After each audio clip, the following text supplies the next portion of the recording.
Кутман кеч, саламатсыздар байымдар жана мырзалар, келиңиздер. Анда бүгүн биз сиздер менен кайрадан түз эфирден көрүшүп, бүгүн түз эфирден сиздер менен биз разборлорду жасайбыз. Келиңиздер, дароо разбор деп жазыңыздар. Ким менден акысыз разбор алгысы келет, жазсаңыздар болот. Бүгүн эртең как раз 2 күн катарынан сиздер менен мен акысыз разборлорду жасап иштешем. Келиңиздер, анда биринчи байланышты текшерип алалы. Мен кандай угуп жатам? Эгерде жакшы угуп жаткан болсом, комментарийге плюс белгисин коюп кетсеңиздер болот. Ал эми Telegram сиздер колуңуздарды көтөрүп койсоңуздар болот. Сиздер менен мен Затхан Жусупова, психолог, мастер разборов, бизнес-наставник. Бүгүн сиздер менен иштешебиз. Буга чейин мен сиздер менен өзүмдүн ким экенимди өзүмдүн билимдерим жөнүндө тааныштырып кеткемин. Эгерде биринчи жолу көрүп аткан болсо, бул эфирдин запистерин же биринчи жолу түз эфирге кирип жаткандар болсо, анда мен өзүмдү кыскача тааныштырып кетсем болот. Мен азыркы учурда 45 жаштамын. 3 баланын энеси, сүйүктүү жар, бактылуу айым, мээримдүү эне деп айтсам болот. Бирок албетте булардын баардыгы менде дайыма эле боло берген эмес. Азыркы учурда Кыргызстандагы алдыңкы психолог, коуч айымдардын катарына кирем. Ийгиликтүү айыммын деп айтсам болот, бактылуумун деп айтсам болот. Баардыгы Кудайга шүгүр. Бирок менин жашоом дайыма мындай боло берген эмес. Мен дагы кайсы бир учурда өзүм сүйбөгөн, өзүм баалабаган, дүйнөдөгү баардык адамдарга капа болгон, жолдошуна биринчи кезекте капа болгон, чөйрөсүнө капа болгон аябай ыңгайлуу, балдарына чыныгы энелик мээрим бере албаган, өзүнө ишенбеген айымдардын катарына киргенмин. Бирок ошондо дагы биз көп учурда эмне деп ойлойбуз? Мен жолдошумдан ажырашсам эле, мен башка жолдошко турмушка чыксам эле менде баары жакшы болот дейбиз. Же дагы түрдүү башка жактардан издейбиз бакытыбызды.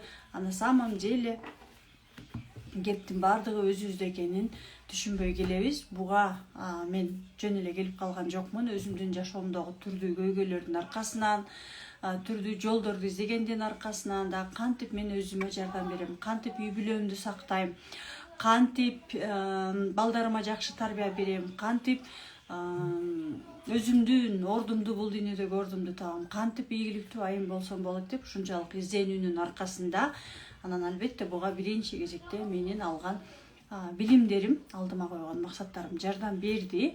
Бүгүнкү күндө билимдин именно ушул психологиялык билим алуунун аркасында эң сонун ийгиликтерди жарата алдым. Ошол эле учурда мен бул билимди өзүмө гана пайдаланбастан бүгүнкү күндө көптөгөн айым мырзалар менен дагы бөлүшүп келе жатам. Бүгүн дагы дал ошол билимдерди сиздер менен бөлүшкөнгө даярмын. Анда көңүл коюп отурсаңыздар болот. 2021 жылы мастер разборов боюнча дополнительное профессиональное образование деп кошумча профессионалдык билим алганмын. Ал боюнча дагы дипломум бар. Дипломдун негизинде 2021 жылдан бери эмгектенип келе жатам. Кыргыз тилинде бул методиканы которуп, кыргыз тилинде айымдарга жеткирип келем. Мырзаларга дагы ошол эле учурда токтобостон өзүмө бүгүнкү күндө өзүм менен иштеп, миллиондон ашык, канча десем болот, 10 миллионго жакын акчаны салдым. Себеби дегенде мен канчалык билим алсам, менин жашоом ошончолук өзгөрөрүн, мамилем канчалык ошон өзгөрөрүн, ден соолугум канчалык өзгөрөрүн билген соң, мен бүгүнкү күнгө чейин талбай окуп келем. Азыркы учурда да бир нече курстарда окуйм. Курстар гана эмес, азыркы учурда Москвадагы Московский институт психоанализада магистратурада окуйм. Быйыл 2-нчи жыл. Бишкек шаарындагы улуттук университетте дагы, Бишкек улуттук мамлекеттик БГУ, Бишкекский государственный университетте да, Бишкек мамлекеттик университетинде дагы магистратурада, азыркы учурда психологиялык факультетинде магистратурада окуйм. Ал эле эмес, өзүмдүн үстүмдөн дагы жеке тынбай иштешип келем. Дайыма канча акча болсо дагы баардыгына акчамды аябайм. Анткени менин жашоомдо бир гана акча эмес, максатым ар тараптан өнүгүүгө албетте мага бир гана билим жардам берерин, албетте өзүмдүн каалоом, жараткандын буйругу, духовный жактан, бир эле тараптан эмес, духовный жактан, психологиялык жактан, ошол эле учурда өзүмдүн денеме көңүл буруп да ар тараптан өнүгүп келе жаткан кезим. Эгерде сиздерге бул нерсе кызыктуу болсо, сиздер дагы бир орунда турбастан билим алуунун аркасынан өсүүнү кааласаңыздар, анда бүгүн биз менен чогуу 1,5 саат болсоңуздар көптөгөн пайдалуу маалыматтарды ала аласыздар деп ишенем. Келиңиздер, анда мен сиздер менен практикалык психологиялык билимим менен бөлүшөйүн.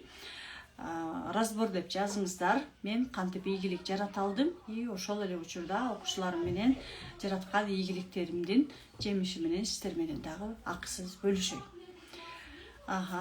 Разбор деп жазсаңыздар, мен сиздерди разборго чакырам, бирок алдын ала сиздерге эскертип кетейин.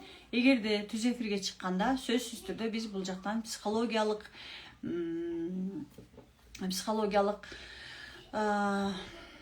диагностика деп койсок болот да. Диагностика менен иштеп жатканда сиздердин сөзсүз түрдө кандайдыр бир болуңуздарды табышыбыз мүмкүн. Анан бул эфир көбүнчө сакталат. Бул эфир көбүнчө Инстаграмга калып калышы мүмкүн. Бул эфир Ютубка жүктөлүшү мүмкүн. Мындайча айтканда, социалдык булактарда калып калат. Эгерде макул эмес болсоңуздар, анда чыкпай эле койсоңуздар болот. Сиздердин сөзсүз түрдө бул жакта уруксатыңыздар керек. Эгерде макул десеңиздер, анда чыгыңыздар, анда разбор деп жазыңыздар. Эгерде жок, менин көйгөйүмдү башкалар көргөнүн каалабайм десеңиздер, анда түз эфирге чыкпастан биздин жеке разборлорубузга, жеке курстарыбызга, мисалы жакында трансформация курсу башталып атат. Ал жактан көбүнчө көйгөйлөрдү биз ошол курстун ичинде гана айтабыз, сыртка чыгарбайбыз. Сиздер дагы эгерде жок, мен көйгөйүмдү сыртка чыгаргым келбейт десеңиздер, анда разбор деп жазбастан курска катталып ошол жактан иштесеңиздер болот. Эгерде жок, мен макулмун, менин көйгөйүм аркылуу башка айымдарга, мырзаларга жардам бергенге даярмын десеңиздер, анда комментарийге разбор деп жазсаңыздар, мен сиздерди түз эфирге чакырам.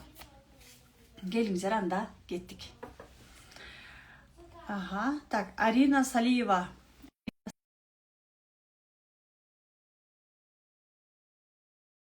Сурооңуздарды жаза бериңиздер, мен сиздердин сурооңуздарга арасында карап жооп берип кете берем. Ал эми түз эфирге чыккандар албетте бул жакка чыгып сурооңуздарды берсеңиздер болот. Саламатсызбы? Атыңыз ким?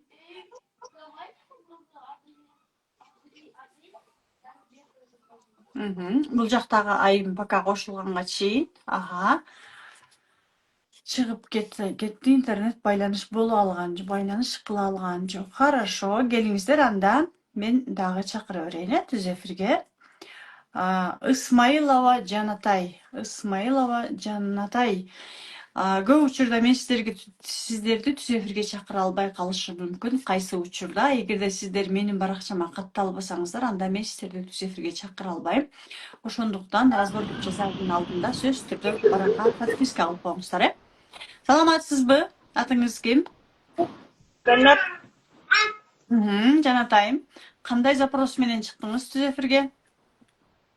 Акча блокторун табуу боюнча. Акчаны кандай максаттарга акча иштейсиз? Азыркы учурда тапкан акчаңыз канча, суммасы канча акча каалайсыз? Акча таппайм деле азыр, үйдө декреттемин да. Максатыңыз? Максатым акча эркиндигине чыгуу, акчаны кеңири жумшоо. Сиз үчүн акча эркиндиги деген эмне?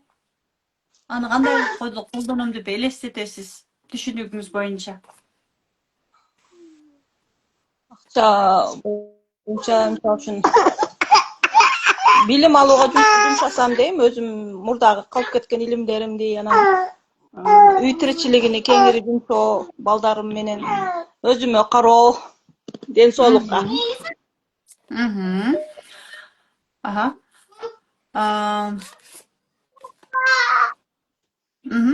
Хорошо. Канча сумма сизге ушул максаттарыңыздын баардыгына канча сумма керек? Мисалы, бир айда ай сайын таба турган болсоңуз, ай сайын келе турган акчанын суммасын айтыңызчы. Ай сайын күнүгө 1000 сомдонбу, 500 сомдонбу? Күнүгө 1000 сомдон деп кой, 30 000, 35 000, 40 Bir 000, ayda 50 000. 35 bin. Aha. Azırkı uçurdağı sizin gireşeniz misalı joldoşuңuz arkılуу келет, тугандарыңыз аркылуу. Андайды билбейм деле, мисалы үчүн продукттан алып келет, зарыл эмеңди алып келет, анын акчасын эсептебейбиз деле. А sizin каалаганыңыз өз алдыңыз акча кармап жумшагыңыз келет, э? Ооба. Мындай сиздин өзүңүздүн акчаңыз болгонун каалайсыз. Ооба, өзүм. Ага. Бул убакка чейин каякта иштегенсиз? Мен мындан 10-15 жыл мурда кичине медреседе эле сабак берип иштегенмин. Тапкан Андай акчаңыз? анда бир 5000ге жетер жетпес акча болгон. Кийин Шведияда иштедим. Анда деле бир 10 000, 15 000 тегерегинде. Хорошо. Азыркы учурда эмне жумуш кылсаңыз 30 000 айына алам деп ойлойсуз? Билбейм азыр. Биз кандайдыр бир максат койгондо мээге жол таап беришибиз керек да. Мисалы мен бул бизнести кылсамбы, же тигил жака барып жумуш кылсамбы. Мисалы сиз буга чейин медреседе сабак берген болсоңуз да, балким азыр сиз онлайн сабак берип башташыңыз мүмкүн. Мисалы онлайн деле илимий, диний жактан билимиңиз барбы? Диний Бар, жактан. ооба. Теологияны бүткөнсүз, э? Араб тилинен билимим бар. Мугалим. Теологияны бүткөн болсоңуз, мисалы араб тили боюнча, Куран боюнча билим алып, мисалы онлайн азыр деген аябай онлайн өнүккөн заманда да үйдө отуруп алып эле бир маал, 1 саат или там таңкы саат багымда да туруп сабак берип, ушул сыяктуу мээге бир неме түзүп бериш керек да, план. Мээге түзбөй эле багып айткандай асмандан түшөт десек, да, Кудайым берет, бирок мындай жол издешибиз керек да, өзүбүз дагы кичине аракет кылып. Ошол сыяктуу кандай ойлоруңуз бар сиздин? Ошол эме негизи араб тили Курандан берсемби онлайн деген, мен ага да кичине илим алыш керек болуп, эми акча тапсам ошол жака жумшайт элем деген да оюм бар. Ал акча каяктан келиши мүмкүн сизге? Ал акча өзүм швея тигип иштешим мүмкүн. Сиңдилеримден сурашым мүмкүн. Эмне үчүн жолдошуңуздан сурабайсыз? Бир негедир жолдошумдан бултар өзүмө эч кандай акча сурабай элемин да. Өзүңүзгө ыраазы көрбөйсүз, э? Жок, ошондо мисалы үчүн айылга апамдарга барып келсем деле өзүм иштеп барып келем. Анан өзүм бирдемке болсо деле өзүм кеңири жумшайм да, өзүм акча тапкан акчамчы, анан жолдошум менен барып чогуу бирдемкелерди алып берет алчы. Бирок жолдошумдан акча сурап, ошондойго негедир жолум жок да жолдошумдан өзүм акча сурагангачы. Жолдошуңуздун акчасы эмнеге келет деп ойлойсуз? Кудайым деле рызкыны бир нерсе үчүн берет да. Эмнеге келет? Сиздин жолдошуңузга Кудайым рызкыны эмне үчүн берет? Айымдар баарыбызга тиешелүү бул суроо. Жолдошум акчасы үй бүлөнү каржылаганга, балдарды эме кылганга, ден соолугум ооруп калганда мага, конечно, эмелерди алып берет. Дары-дармектерим. Ооруганда гана. Ооруганда гана аласыз. Зарыл кийим-кечектеримди алып берет. Эми зарыл берет, бирок мындай өзүм Жолдошуңуздун кирешеси канча айына?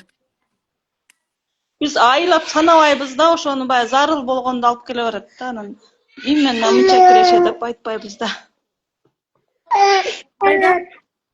Биз көпчүлүгү кээбирки айымдар бар да, баягы өзү менен изденип жүргөн айымдар айтышат көбү. Мен жолдошумдун кирешесинин көбөйгөнүн каалайм деп. Жолдошуңуздун кирешесинин көбөйгөнүн каалайсызбы? Ооба. Жолдошум деле каалайм. Да, жолдошуңуздун кирешеси качан көбөйөт? Сиздин оюңуз боюнча.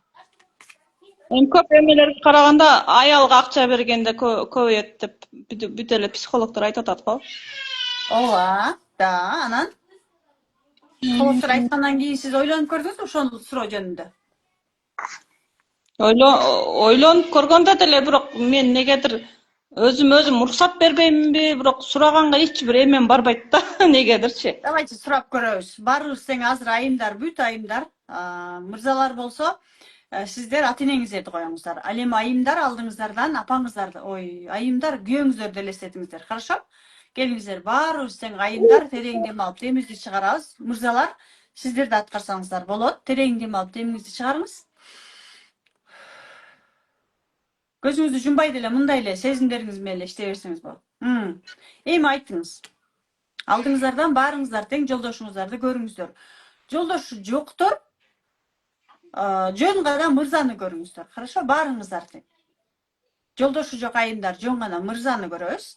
Ал эми жолдошу бар айымдар жолдошубузду көрөбүз. Алдыбыздан жөн гана элестетебиз. Ал эми мырзалар алдыңыздардан ата-энеңиздерди көрүңүздөр. Эми айтыңыздар. Жолдошуңуздун аты ким? Айтыңыз. Бек деп кое берейин. Да, мисалы мен азыр өзүмдүн алдымдан жолдошумду элестетип атам. И жолдошуңузга болгон сезимиңизди текшериңиз. Кандай болуп атат? Сезимдериңиздер кандай болуп атат жолдошуңузга караганда?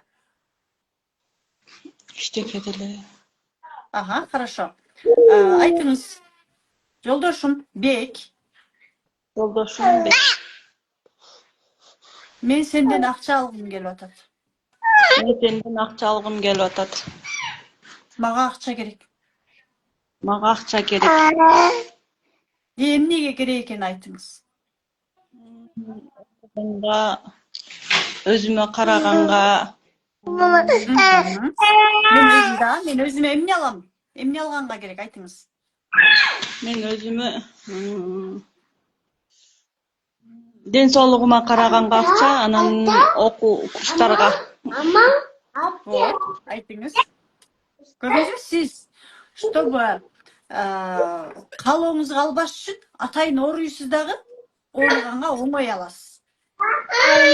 Каалооңузга ала албайсыз. Да, давайте айымдар баарыбыз тең айтабыз. Мага акча буга керек деп туруп, эми суммасын айтыңыз. Эмне керек? Суммасын айтыңыз.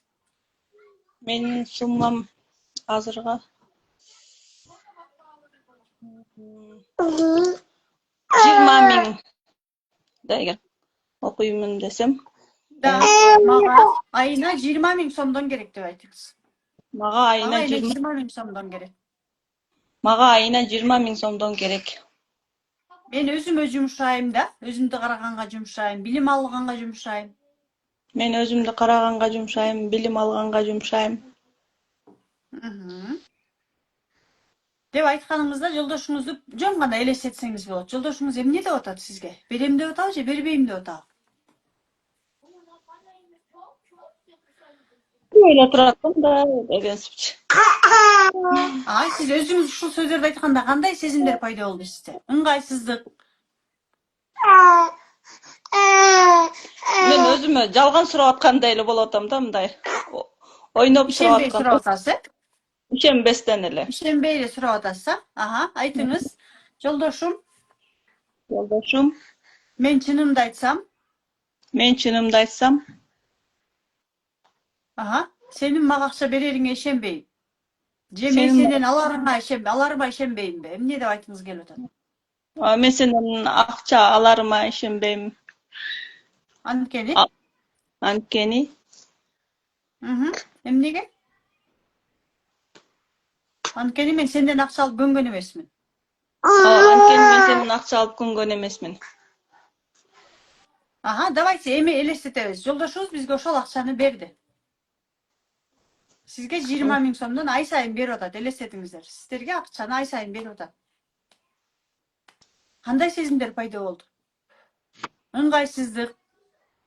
Эмне, кандай сезимдер пайда болду? Ушул учурда сезимге көңүл буруңуз.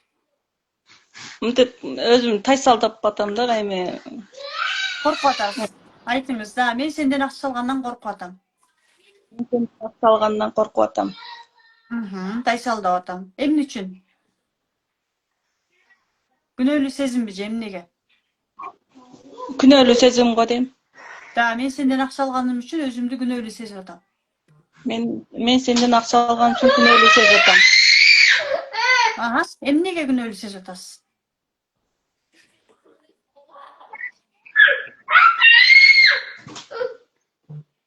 Мен сенден акча албашым керек беле же? Эмнеге?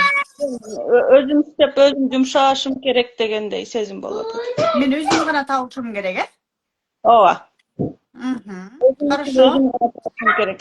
Да, терең дем алып демиңизди чыгарыңыз. Эми жолдошуңуздун аркасын караңыз. Ким турат? Кимден убагында сурап бирок ала алган эмессиз? Кимден ала алган эмессиз? Атаңыздан, апаңызданбы? Атам окшойт. Хорошо, атаңызды элестетиңиз. Айтыңыз. Ата, Ата, мен сизге капамын. мен сизге капкан. Анткени сиз мага акча керек болгондо же сизден мага эмне керек болгондо атаңыздан ала алган эмессиз. Бул жерде только акча эмес, башка нерсе. Эмнен ала алган эмессиз атадан? Эстей албайм. Мисалы, сиз каалаган окууга окуткан эмес. Сиз барам деген жака алып барган эмес. Сиз каалаган кийимди алып берген эмес. Ушундай учурлар болду беле? Азыр эсиңизге келгенин айтып бериңиз. Мен ошо БГУга орус тил факультетине тапшырам дегенде башка КГУстага тапшырып койгом да, ошондой Ага, эмес. айтыңыз да, ата. Ата, Мен БГУга орус тил факультетине тапшырам дегенде, ата мен БГУга орус тил факультетине тапшырам дегенде акчам төлөй албайм деп окутпай койгонсуз. акчасын төлөй албайм деген, Вот, атаңыздан тоже ошондо акча берген эмес сизге. Ошол учурга барыңыз. Ошол да. Ага, эмне деп айтсыңыз? Эмне, кандай капачылыгыңыз болгон атаңызга? Сиз мага акча төлөбөйүн деп мени тапшыртпай койгонсуз. Төлөй албайм деп мени тапшыртпай койгонсуз. Ага, ошол учурда атаңызга эмне болгон? Капа болгонсузбу? Жок, кийин капа болгондурмун, бирок азыр унутуп калган окшойм. Кийин кассиге тапшыргандан кийин анан кайра арабскийди окуп, анан ошого кызыгып кеткем да анан. Эгерде мен орус тилинде айтсыңыз, эгерде мен орус тилин окусам, Эгерде мен орус тилин окусам, азыр мектепте мугалим болуп иштемекмин. азыр мектепте мугалим болуп иштемекмин. Эч кимден көз каранды болмок эмесмин. Эч кимдин көз каранды болмок эмесмин. Ата, мен азыркыга чейин сизге капа болуп, Сизге апа болуп, сизден акча алгым келбей келе жатам.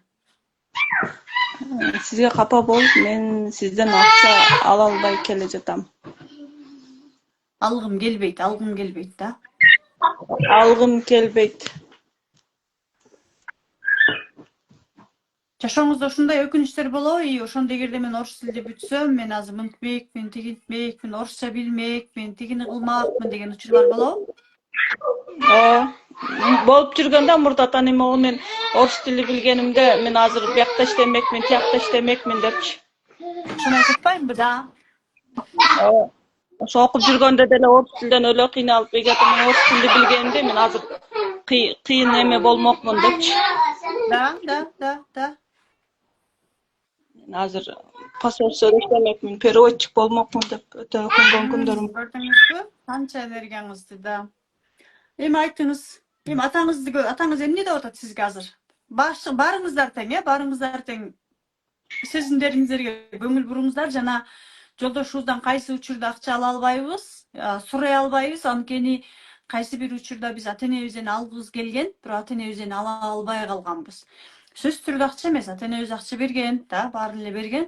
Какой-то бир ушундай бир ситуация болгон дагы анан биз ала албай калганбыз. И ошон үчүн до сих пор биз больно болуп, эгерде мен ата энемден, атамдан алсам, мага эмне бойло алам дейбиз дагы до сих пор күйөөбүздөн ала албай келебиз. Кандайдыр бир кичине эле бир причина деле кармай берет.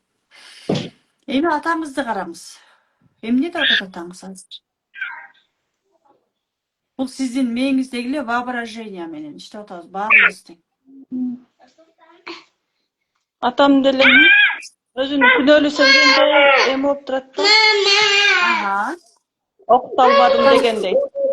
Ага. Эмне деп айткыңыз келди азыр? Ата, мен сизди түшүнөм, ошондо мага акча таап бере албагансыз. Мен сизди күнөөлөбөймүн. Мисалы, Бар. азыркы жолдошуңуз сизге акча өзү билип, мисалы, мен мына 10 миң сомду ал дагы каалаган кийимиңи ал, мына 20 миң сомду ал да каалаган жагыңа бар деп эмнеге берип койбойт деген учурлар болобу, капа болгон? Ооба, болот. Да. Азыр айтыңыз. Ата, мен азыр түшүндүм. Ата, мен азыр түшүндүм. Мен азыркы учурга чейин Мен азыркы учурга чейин сизге капа болуп, сизге капа болуп, сизди күнөөлөп келе жатыптырмын. сизди күнөөлөп келе жатыптырмын. Азыркыга чейин сиз мага бере турган нерсени албай келе жатыптырмын. сиз мага бере турган нерсени албай келе жатыптырмын. Ата, мен Ата, мен сизге капа болгон сайын акчадан аркага кеткенимди, акча таба албаганымды түшүндүм. акча таба албагандыгымды түшүндүм. Ата, мен мага эмне берсеңиз дагы алганга даярмын. Сиз мага эмне берсеңиз да алганга даярмын. Мен мындан ары сизди күнөөлөбөйм. Мен мындан ары сизди күнөөлөбөймүн. Сиз мага Сиз мага орус тилинен дагы күчтүү, орус тилинен дагы күчтүү, менин жан дүйнөмө жакын, менин жан дүйнөмө жакын Курандын тилин үйрөтүптүрсүз. Курандын тилин үйрөтүптүрсүз.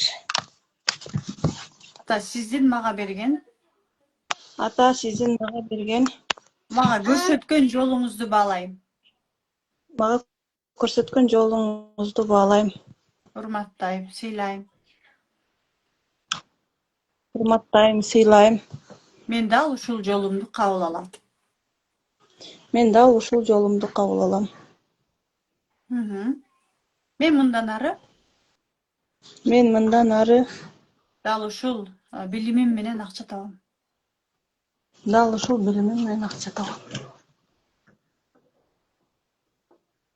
Да, атаңыз уруксат бергенин бара кой, кызым да.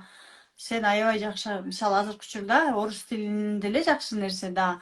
Бирок мисалы Куранды жакшылап үйрөнүп алып да, бул адамдардын жан дүйнөсүнө, адамдардын бул духовный сабак болуп атпайбы да? Азыркы учурда именно духовный, психология аябай адамдын жүрөгүнө жаккан сабактар, күчтүү сабактар деп айтсак болот да. Ушул сабактарды бергенге сага азаматсың кызым, мен сыймыктанам, мен сени канчалык башкаларга берген сайын мен ыраазымын деп аткандыгыңыз сезиңиз. И батасын берип атканын сезсеңиз болот. Мисалы биз кыргыздар батаны көп баалайбыз да. Атаңыз батасын берип, мен сага бердим, менден эмне керек болсо берем, бата десең бата берем, ыраазычылык десе ыраазычылыгыңды берем, сүй десең сүйүүмдү берем деп атаңыз бүт баарын берген жөн гана сезишиңиз керек. Биз азыр сезимдерибизди гана алмаштырабыз. Буга чейин капа болуп келсек, ата мага бербейт деп. Мындан ары ата мага баарын берет. Эмне кааласам бүт баарын берет. Себеби дегенде акча жөнүндө болуп атпайбы кеп? Акча бул ата. Атанын энергиясы менен келет. Эгерде биз атага капа болдукпу, автоматтык түрдө биздин акчабыз токтойт. Токтобосо дагы азаят, минуска кетет, же аз келет. Ошон үчүн ата дегенде бизде жүрөгүбүздөгү подсознание дагы десек болот да, ыраазычылык менен эстеген сайын ошончолук биздин акчабыз көп болот. Все, атаңыздан каалаганча акча берген ал көрүңүз азыр. Канча акча бергиси келип атат атаңыз сизге? Атам 100 миң, миллион бергиси келип атат го. Да, алыңыз. Атаңыздар канча акча берсе, апаңыздар, ким апасын көрсө, тоже можно, да? Атаңыздар канча бергиси келип атса, ошонун баардыгын ыраазычылык менен алыңыздар. Эмнеге бул энергия на энергетическом уровне да атам мага берип атат деп ала бересиздер. И ошону сиздер кайра жашооңуздарда акча аркылуу, ийгилик аркылуу мисалы сезе аласыздар, көрөсүздөр. Уже материалдык дүйнөгө айланат ал. Бирок ал биринчи бул жакта пайда болот, анан ал жашоодо материально вот көрүнүп баштайт акча. Эми жолдошуңузду көрүңүз. Жолдошуңуз сизге канча акча берип атат? Эми жолдошуңуздан акча сураңызчы. Жолдошум мага окуганга, өзүмө караганга, өнүккөнгө, Акча орлатканга керек. Да. акча берет. Мага Да, акча айтыңыз, берет. мен ушундай Куранды билем. Дагы бир аз окуп алып, мен башка айымдарга билим бергим келет. Ошол эле учурда өзүм менен иштегим келет, акча тапкым келет. Сиз деле Куранды бекер окутпайсыздар, туурабы? Куранды араб тилин окутуп аткан учурда сиз канчалаган адамдарга жардам бересиз. Ошол эле учурда өзүңүз акча иштейсиз. Ошол эле учурда балдарыңызга, жолдошуңузга, үй бүлөдө да кадимкидей эмне өзгөрөт? Бизде постоянно общение, байланыш болуп турса, бизде өнүгүү башталат да. Сиз өнүксөңүз, балдарыңыз өнүгөт. Жолдошуңуз канча акча берди? Баарыңыздардын жолдошторуңуздардан кайра акча сураңыздар. Мага акча берди. Мага акча бер. Мага акча бер. 30 миң Канча берип берет. атат? 30 миң берет. Алыңыз. Ыраазычылык айтыңыз. Рахмат, ыраазымын. Алдым. Сиз канчалык жолдошуңуздан көп акча алганга өзүңүзгө уруксат берген сайын, жолдошуңуздан сиздин сураганыңызга жараша акча келет жолдошуңузга. Эгерде сиз сурабасаңыз, анда жолдошуңузга ошончо эле акча келет. Мисалы, сиз 30 миң алсаңыз, жолдошуңузга көп болсо 30 миң, 40 миң, 50 миң келиши мүмкүн. Сиздин запросуңуз көбөйүш керек.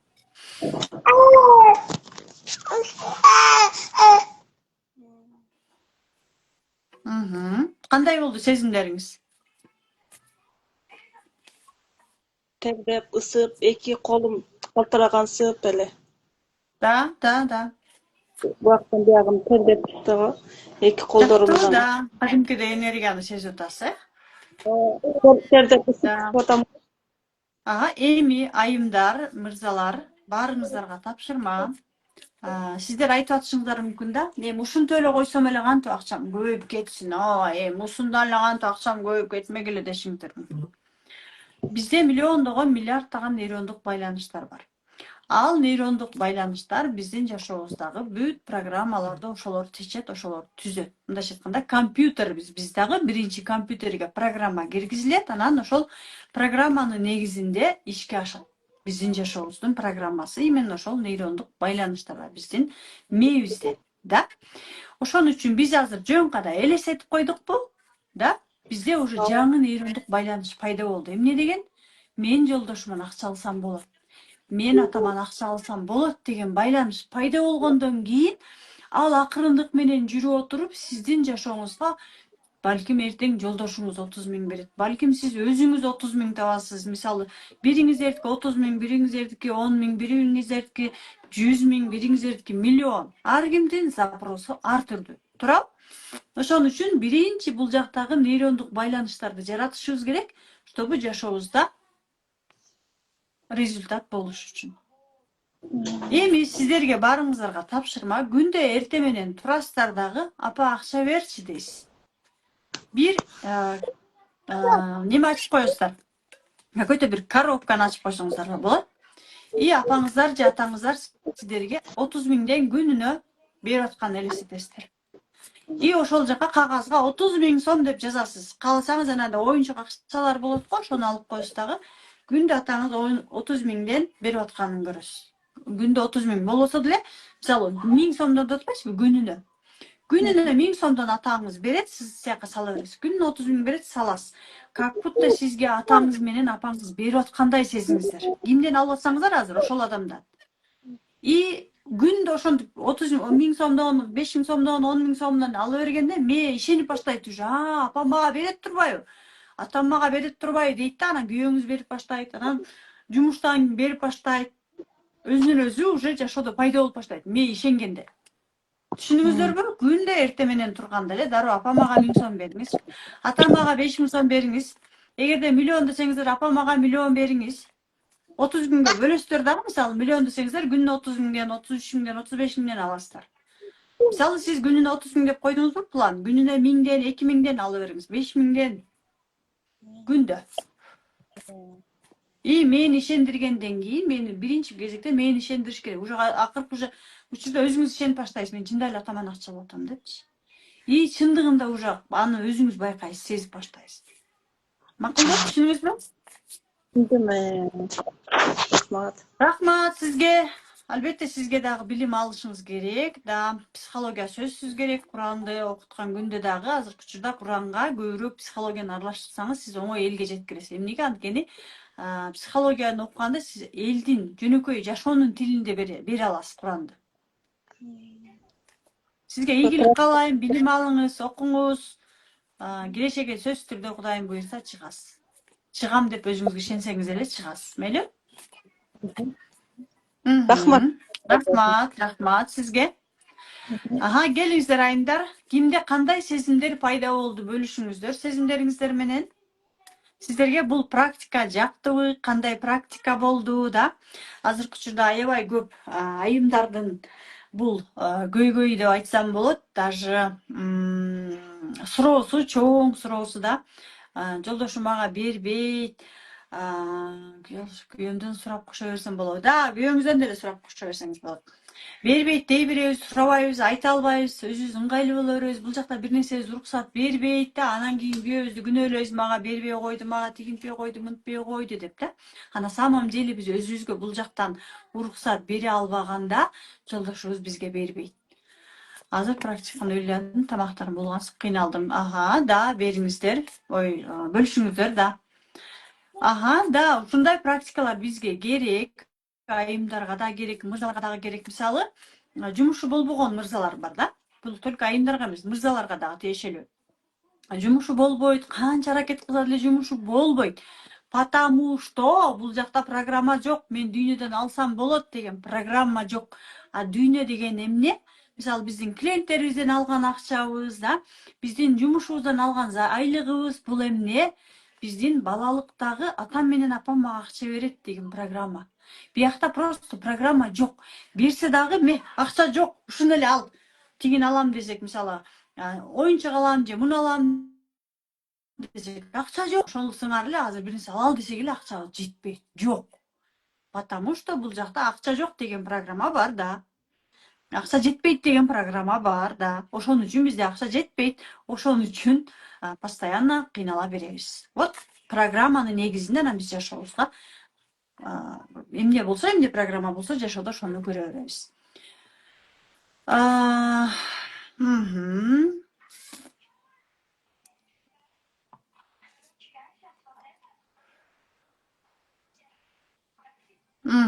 Да, мага жагып жатат, коркунуч жок менде дейт. Сонун болду, жолдошумдан сураганда аны аяп дейт. И анда жок да дегендей сезим келди. Артында атам апам бакыйып көрүндү. Анткени ата энемден сурачу эмесмин аларды. Аяп. Вот, көрдүңүздөрбү да? Мурун ата энеңиздерди аягансыздар, азыр бүйөөңүздөрдү аябай атасыздар. Кийим сураганда күнөөлүү сезе берем да. Аркасын көрдүңүздөрбү? Кимди көрдүңүздөр? Разбор жасап бериңизчи дейт. Давайте разбор деп жазыңыздар. Мен сиздерге жогоруда эскертип кеткенмин да. Бул жакка чыккандан кийин сиздер бул жакта каласыздар. Инстаграмда бул запистер калат. Ютубка киргизебиз запистерди. Ошон үчүн, пожалуйста, эгерде мен социалдык баракчаларда эртең Facebookка чыгышыңыз мүмкүн да. Эгерде макул десеңиздер, чыгыңыздар. Эмне үчүн биз сиздерди чыгарышыбыз мүмкүн? Албетте сиздердин макулдугуңуздар менен да. Бирок акысыз болуп атпайбы, көрүп атасыздар да, акысыз. Бул мындай разборлорду акысыз жасаганга болбойт. Мен сиздерге жардам берүү максатында, өзүмө жардам берүү максатында дайыма ушинтип акысыз разборлорду жасап турам. Атам менен апамды эстеп ыйладым дейт. Так, сонун практика болду. Мен апамдан акча алдым, жолдошум да 20 миң берди дейт. Азаматсыздар да, ошентип анан башталат. Мейли да, дароо 20 миң, 100 миң албасаңыздар дагы, Канча жүрөгүңүздөргө уруксат, өзүңүздөргө канчалык сумманы уруксат берип жатасыздар, и ошол сумманы эле ала берсеңиздер болот. Мейли 500 сом алыңыз, мейли 100 сом алыңыз хотя бы да, и анан акырынан ошол сумманы көбөйтүп аласыздар. Биринчи бул жакта пайда болот, анан жашоодо да. Так, келиңиздер дагы разбор деп жазыңыздар. Азыр мен сиздерди разборго чакырам. Жана ошондой эле бул жакта дагы суроолор болуп атат. Ретрит деген эмне деген суроо келди бул жакта. Ошол суроого жооп берип коеюн да. Себеби дегенде бизде сиздер жогоруда да бизде суроолор болуп атат. Себеби дегенде 1-ноябрда бизде ретрит болот. Уже мына бүгүн четверг, суббота уже 1-ноябрь. 1-ноябрда ретрит болот. Ретритте биз эмне кылабыз? Ретрит деген эмне? Ошол боюнча маалымат берип кетейин сиздерге. Азыр мен телефонду зарядкага коюп алайынчы. Султан! Султан! Султан!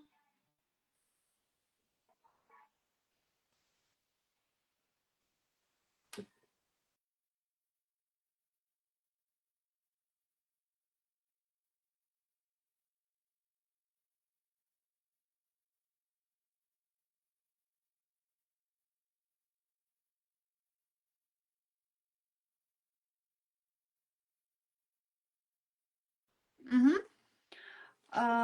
1-ноябрда ретрит болот. Ретритте биз эмне менен иштейбиз? Ретритте биз биринчи кезекте алдыбызга койгон максатыбыз менен иштейбиз. Зарядку и удвинитель принеси. Там же. Мына телевизордун аркасында. Ал жакта биз эмне менен иштейбиз? Биринчи кезекте биз ал жакта максаттарыбыз менен иштейбиз. Биздин сиздер менен иштеп жаткан сабактардын баардыгы биздин жашообузду өзгөртүүгө, максатыбызга жетүүгө тиешелүү биринчи кезекте. Эмне менен иштейбиз дагы? Максатка жетүүгө бизге эмнелер көбүнчө тоскоолдук берет? Көп учурда бизге түрдүү эмоцияларыбызды чыгара албайбыз, көптөгөн сөздөрүбүздү айта албайбыз. Ретрит деген бул жандуу, ал жакта мен сиздер менен жолугам.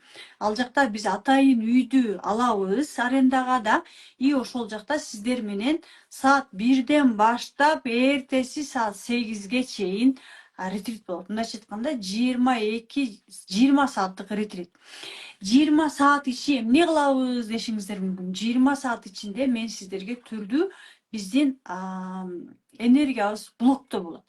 Блок деген именно азыркы биз сиздердин алдыңызда азыр эле биз иштегенде эле биз кайсы бир учурда өзүбүзгө келе турган нерсени блоктоп койгонбуз. Ал эмне менен блоктойбуз? Капачылык, таарыныч, уруксат бербөө, күнөөлүү сезим да. И ошол эле көптөгөн блокторду биз денебизге катабыз. Эгерде биз эмоциябызды сыртка чыгарбасак, денебизге катабыз дагы, денебизден анан энергиялардын баардыгын алып баштайт. Мындайча айтканда, биз мисалы үйүбүздө өзүбүздү элестетели. Мисалы денебиз бул биздин үйүбүз, да? Түрдүү сезимдерди, эмоцияларды, ый, бук, таарыныч, күнөөлүү сезимдердин баардыгын жүтөрөбүз. Розалину попроси, чтобы она тебе помогла. Жүтөрөбүз. И анан ал бул жакта жөн жатпайт эмоцияны. Головоломка деген мультфильмди көрдүңүздөр беле? Эмоциялар биздики кысылган бойдон калып калат. Жана нейрондук байланыштар деп атпаймынбы да, мээде. И алар калып калат дагы, алар жөн жатпайт. Мисалы кайсы бир учурда апаңызга айтпаган, кайсы бир учурда күйөөңүзгө айтпаган, кайсы бир учурда мугалимге айтпаган, кайсы бир учурда сексуалдык блок, коркуу да, ушундай түрдүү сезимдер калат да, алар бул жакта жашай берет. Нейрондук байланыштар мээде жашай берет. Анан күндө бизге энергия берилет, да? И анан биринчи кезекте завсклад деп коелу да. Завсклад карайт. Так, бизде бүгүн 100% энергия берилди. Аны каяка жумшайбыз дейт да. Так, капачылык деген энергия бар, эмоция чыкпаптыр деп капачылыкка бир 30% энергияны берет. Так, күнөөлүү сезим деген сенде аябай көп экен. Эч кимге айтпаган сырларың аябай көп экен дейт да, ага бир 20%ды берет. Сен аборт кылыпсың, сен деген өтүп кеткен ата энеңди кой бербептирсиң, же дагы башка түрдүү болдоруң бар экен дейт дагы. Ал жака дагы 20% берет. Ошентип биздин чыкпай калган эмоцияларыбызга 85% энергияны полностью бөлүштүрүп берет дагы. Анан айтат: "Так, шеф, Менде 15% гана энергия калды. Ага, рахмат жаным. Ушул 15% аласың эми, башка энергия жок менде, түгөндү дейт. И анан сизге берет. Сиз 15% энергияны аласыз дагы эмнеге жумшайсыз? 5% акчага жумшайсыз. Сизге мисалы 100 000 келе турган болсо, айына 5 000 келет. Себеби дегенде сизге мен канча пайыз энергия бердим? 150%. 5% берди. Калганын бардыгы эмоцияга кетти, чыкпаган эмоцияга. 5% кимге кайка жумшайсыз? Мамилеге жумшайсыз. Аябай жакшы сөздөрдү айткыңыз келет, бирок айта албайсыз. Анын ордуна ыйлаңыз келет, бакыргыңыз келет, урушкуңуз келет, капа болосуз да. Сө энергияны капачылыкты курсагын тогузбойду да эми. Ошентип капа боло бересиз, күнөөлүү сезим боло берет, акчаңыз сиз каалагандай болбойт. Анан түшүнбөйсүз, эмне үчүн менин акчам аз болуп атат? Потому что сиз энергиянын баарын каяка жумшап салдыңыз? Эмоцияга, чыкпаган эмоцияга. Булардын баардыгы илимий жактан изилденген, далилденген эмоциялар. Абдан көп эмоциялар оорунун причинасы именно ошол сыртка чыкпаган эмоциядан көз каранды. Зигмунд Фрейд деген бар, именно вытесненные эмоции деген да. Мисалы мен азыркы учурда психологиянын именно илимий деңгээлде окуп жатам, мен өзүм да ал жактан көрүп атам да. Илимий жактан изилденген эмоция биздин 85% энергиябызды алат дагы. Жашообузда биз бактысыз боло беребиз да, жашообузда биз акча таппайбыз, каалагандай ооруй беребиз и өзүбүздүн сүйүктүү жумушубузга дагы жумушубузду сүйбөйбүз. Айла жоктон барабыз акча үчүн. Вот ошон үчүн биз ретритте дал ошол биздин сыртка чыкпай калган эмоцияларыбыз менен иштейбиз. Ал жакта денеде катылган эмоциялар менен көбүрөөк иштейбиз. Себеби дегенде дене байкуш биздин мусорларыбызды көтөрүп жүрөт. Мисалы биз үйгө продукт алып келебиз, алып келебиз, бирок үйдөн эчтеке чыкпайт. Эмне болот? Үй бир айдын ичинде ал үйгө уже киргенге невозможно болуп калат. Ошол сыяктуу биз дагы денеден ар кимден ар түрдүү сөздөрдү угуп беребиз, бирок эчтеке айтпайбыз эчкимге. Ал жактан эмени айтып, сүйлөп, ыйлап чыгарышыбыз керек эмоцияны. Жана башка дагы биздин аялдык энергиябызды ачуу практикалары бар да. И ошол эле ага кошумча азыркы учурда мен талдоо чебери курсунда окутам. И талдоо чебери курсунда окуган окуучуларым сиздерге разбор жасап берет. Алар уже бири-бирине разбор жасап уже көрүштү, көнүштү да. И сиздерге практика кылуу максатында разбор жасап берет. И кураторлор сиздер менен чогуу болот, жана мен дагы болом. И мен баарына тең разборду кантип жасаган боюнча карап турам. Ретрит Бишкек шаарында болот. 1 ноябрда баасы өзүнүн баасы негизи 25 000 сом. Бирок мисалы мен ушундай ретриттерге Москвага, Сочиге, Дубайга барам. Ал жактагы ретриттердин баасы бизде көбүнчө 3 000, 4 000 долларга барабыз. Ишенбесеңиздер, Митан Тиляшинованын Дубайдагы өткөргөн ретриттерин көрсөңүздөр болот. Ал жакта 3 000, 4 000 доллардан кем ретрит өтпөйт. И ушул убакка чейин мен өзүм дагы барганмын. Ал эми сиздер үчүн Бишкек шаарында 25 000 сомдук ретритте атайын сиздерге ыңгайлуу болуш үчүн биз болгону 6 000 сомго гана өткөрүп беребиз. Анын ичинде сиздердин тамак ашыңыздар болот. Бир маал ысык тамак беребиз. Анан салат майда чүйдөсүн беребиз. Өзүңүздөр үчүн дагы кааласаңыздар тамак ала келсеңиздер. Жей турган майда чүйдө ала келсеңиздер болот. Эгерде курсагым ачып калат дей турган болсоңуздар да. И анан, конечно, аренда дагы ошонун ичинде болот. Ошон үчүн эгерде жок, мен ушул эмоцияны түшүнгүм келет, иштегим келет, энергиямдын жана 85% алып аткан энергиямды алгым, жашоомо колдонгум келет десеңиздер, анда иштесеңиздер болот. Bir gün, бирок 20 саат бою. Баасы 6 000 сом. Жана ошондой эле 1 ноябрда дагы бизде трансформация курсу башталат. Буюрса, уже катталуучулар катталып, уже закондор берилип, окуп жатышат. Араңыздарда да болсо керек да. Буюрса, 1 ноябрда да бизде трансформация курсу башталат. Ал жакта сиздер 1 ай бою окуйсуздар. И 1 ай бою өзүңүздөрдүн капачылык, таарыныч, күнөөлүү сезим булардын баардыгы менен терең окуп дагы билим алсаңыздар болот. И ал жакта трансформация курсу онлайн, ретрит онлайн жок, ретрит только жандуу гана болот. Ал эми трансформация курсу онлайн. Баарыбызга жетишесизби заткан айым. Ал жакта мен жалпы группа менен жасайм. И плюс кошумча менин кураторлорум дагы мага жардам беришет. И менин окуучуларым дагы мага жардам беришет. Мен ал жакта өзүм жалгыз болбойм. Командабыз менен болобуз. Да, бул жакта бизде менеджерлер жазып атат. Ретрит боюнча дагы толук маалымат алуу боюнча, катталуу боюнча комментарийге жазсаңыздар болот. Сиздерге номерлериңиздерди калтырсаңыздар, менеджерлер сиздер менен байланышат дагы, толук маалыматты дагы беришет. Номерлериңиздерди жазыңыздар комментарийге, и сиздер менен биздин кураторлор байланышып дагы сиздерге дагы толук маалымат берет жана катталганга жардам беришет. Жана ошондой эле 1-ноябрда трансформация курсу башталат. Трансформация курсу 1 ай болот. 1-ноябрдан 30-ноябрга чейин болот. 1 ай 30 күн доступка берилет жана 30 күн жума сайын мен сиздерге ал жакта бул жакка чыгам. Түз эфирде чыгып суроолоруңуздарга жооп берем. Ал жакта именно ушул мен өзүм окуп келе жаткан 5 жылдан бери окуп келе жаткан билимдин эң биринчи негизи фундаменти бул трансформация курсу. Трансформация курсуна келип сиздер мини разбор жасаганды үйрөнүп алсаңыздар болот. Өзүңүздөргө диагностика жасаганды үйрөнүп алсаңыздар болот. Күнөөлүү сезим менен, капачылык менен, таарыныч менен, иерархия менен деп койсок болот да.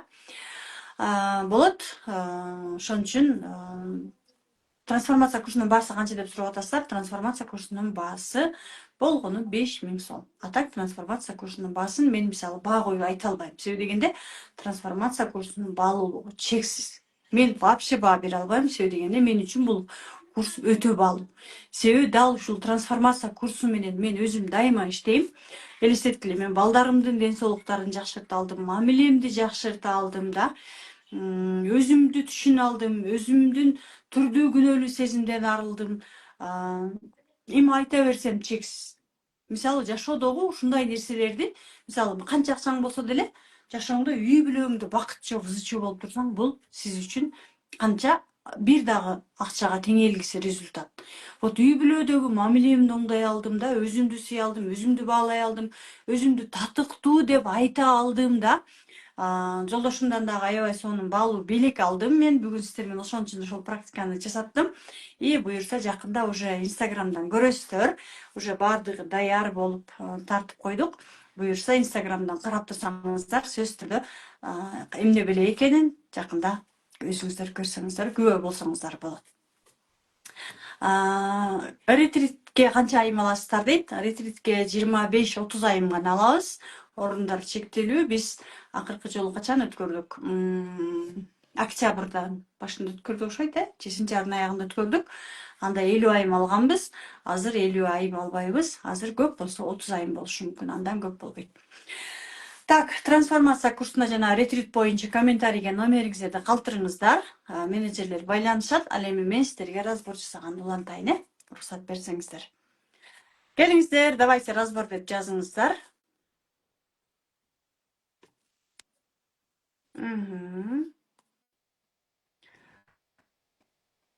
Ретритке сиздер айтып атпайсыздарбы, канча адам аласыздар деп. Мисалы мен мындай ретриттерге барып жүргөнмүн.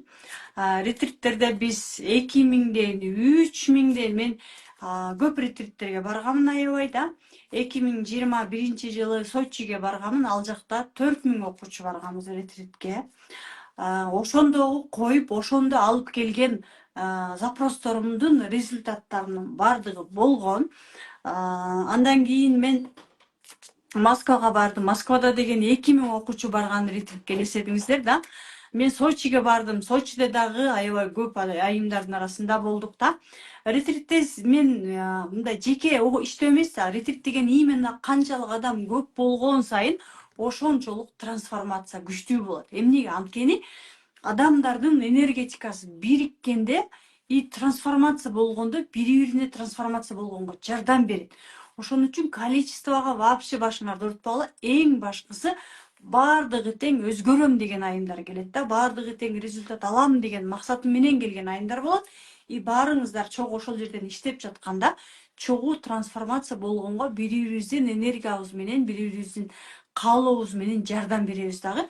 наоборот, разбор канчалык адам көп болсо ошончолук күчтүү болот. Практикалар күчтүү болот. Ошону сезсеңиздер, мисалы мен да көпчүлүктүн алдында разбор жасаганда ошол разборлордун результаттары дагы и ошол разборлордун жүргөнү да аябай күчтүү болот. Канчалык адам көп болсо ошончолук энергия дагы күчтүү болот. Ошон үчүн ой көп адам алат экен, ой аз адам алат экен деп вообще кага көңүл бурбаңыздар, хорошо? Так, давайте разбор жасайлы. Разбор деп жазыңыздар. Так, буга чейинки жазган айымдарды чакырайын. Айым мырзалар. Комментарийге номерлериңиздерди калтырсаңыздар болот.